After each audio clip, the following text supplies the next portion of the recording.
But with St. Patrick's Day right around the corner, we're seeing a lot of these little shamrock guys out. And today I wanted to tell you how to take care of them.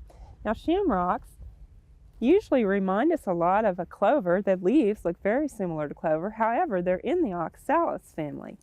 And if you look at them, most of them have the nice leaves on top, and they also usually have a small flower. When you buy them, a lot of times you'll see them in shades of white, pink, sometimes yellow, and sometimes a darker purple. Now, both the flowers and the leaves of a lot of shamrocks will actually close up at night, and ours are actually closing up right now because I think it's kind of chilly out here, but they fold up kind of like a little folded up umbrella here.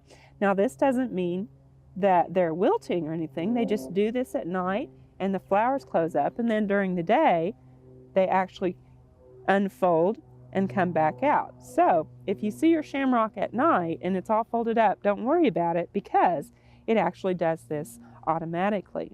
Now, shamrocks actually like to be kept moist. Now, this doesn't mean let them sit in water, but you do want to water them very thoroughly and let that drain throughout the bottom.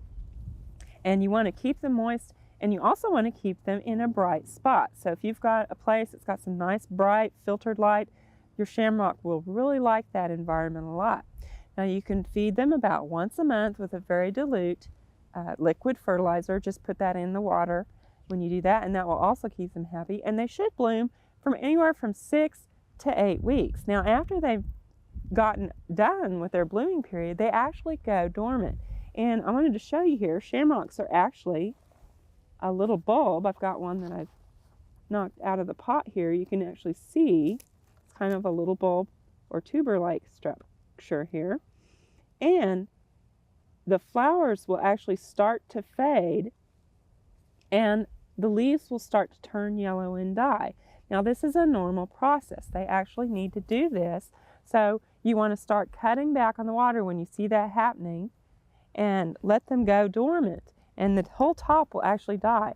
And then you can store them in the dry soil in a spot, and then this fall repot them, start watering them, and you can get another set of blooms out of your shamrock.